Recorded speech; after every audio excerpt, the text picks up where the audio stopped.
Je vis actuellement chez ma grand-mère.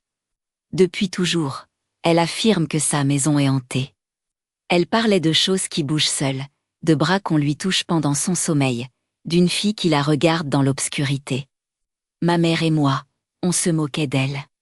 On mettait ça sur le compte de l'âge, de l'imagination. On n'y croyait pas une seconde. Jusqu'à cette nuit-là. Ma mère était absente. J'étais seule avec ma grand-mère dans la maison, et comme je savais que personne ne viendrait me dire d'aller dormir, je suis restée sur mon téléphone jusqu'à m'endormir. Je ne sais pas quelle heure il était quand je me suis réveillée.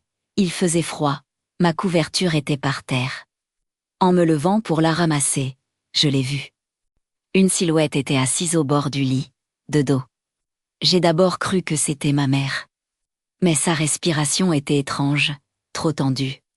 Et quand mes yeux se sont habitués à l'obscurité, j'ai compris, ce n'était pas elle. C'était une fille, jeune, peut-être 15 ou 16 ans, les cheveux courts, immobile. La panique m'a traversée d'un coup. Je ne pouvais ni bouger, ni parler. J'ai juste fermé les yeux, tiré la couverture sur ma tête et attendu que ça passe. Le lendemain, ma mère était rentrée, je n'ai rien dit.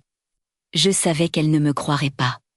Des mois plus tard, lors d'un repas de famille, mon oncle a raconté qu'une nuit, une jeune fille aux cheveux courts s'était assise sur ses genoux pendant qu'il dormait. Il lui avait crié de partir, elle était partie en pleurant. Depuis, plus rien. Mais j'ai toujours cette sensation d'être observée. Si tu aimes ces histoires vraies qui donnent des frissons et te font douter de la réalité, abonne-toi. Ici, chaque témoignage est réel.